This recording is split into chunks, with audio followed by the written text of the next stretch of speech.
ពីពាណិជ្ជកម្មកម្ពុជាសហការជាមួយដៃគូពាក់ព័ន្ធបើកវគ្គបណ្ដុះបណ្ដាលស្ដីពីការប្រើប្រាស់បច្ចេកវិទ្យា AI ក្នុងការងារនិងប្រតិបត្តិការអាជីវកម្មសម្រាប់វិស័យសុខាភិបាល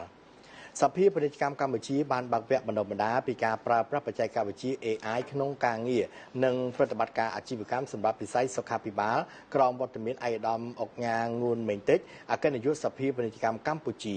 វគ្គបណ្ដុះបណ្ដាលនេះរៀបចំឡើងដោយរួមសហការជាមួយមជ្ឈមណ្ឌលអភិវឌ្ឍធុរកិច្ចមូលនិធិអភិវឌ្ឍជំនាញនិងក្រុមហ៊ុន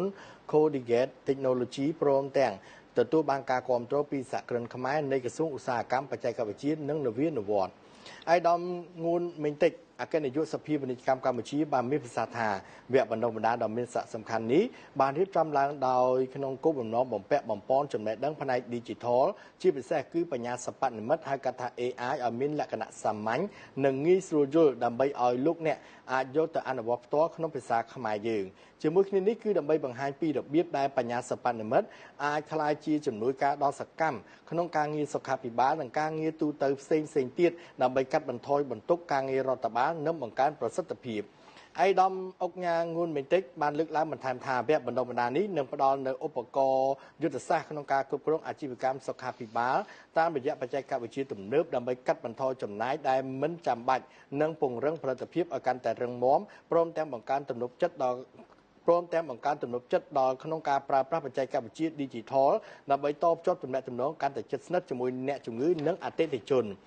ឯកឧត្តមក៏បានបន្តថានៅក្នុងបរិបទនៃសេដ្ឋកិច្ចសកលពិភពពាណិជ្ជកម្ម Digital បច្ចេកវិទ្យាមិនមែនជាប្រធានបទថ្មីទៀតនោះទេប៉ុន្តែបានក្លាយជាកម្លាំងចលករដ៏សំខាន់ដែលកំពុងផ្លាស់ប្ដូរមុខមាត់នៃគ្រប់វិស័យរួមទាំងវិស័យសុខាភិបាលផងដែរក្នុងនាមជាអ្នកបម្រើសេវាសុខាភិបាលការប្រើប្រាស់បច្ចេកវិទ្យាមិនត្រឹមតែជួយសម្រាលបន្ទុកការងាររដ្ឋបាលប៉ុណ្ណោះទេប៉ុន្តែគឺជាជំនួយការដ៏ឆ្លាតវៃ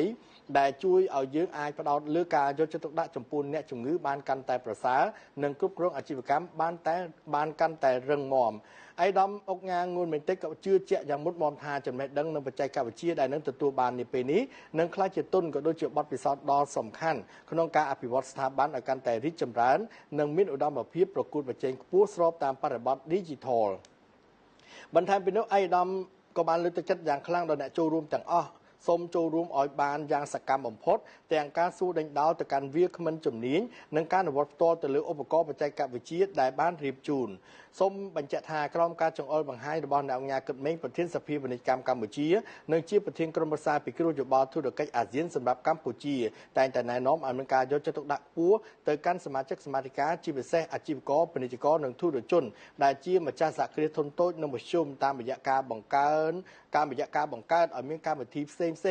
ដើម្បីទទួលបានចំណេះដឹងផ្នែកបច្ចេកវិទ្យា Digital សម្រាប់ការបង្កើនប្រសិទ្ធភាពអាជីវកម្មស្របតាមការវិវត្តយ៉ាងឆាប់រហ័សនៃសកលលោកកម្មវិធីបណ្ដុះបណ្ដាលនេះទទួលបានការឧបត្ថម្ភពីធនាគារអភិវឌ្ឍជនបទនិងកសិកម្មធនាគារ Wing Cambodia មកធនាគារប្រៃសណីយកម្ពុជា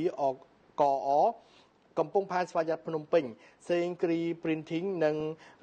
W King Cambodia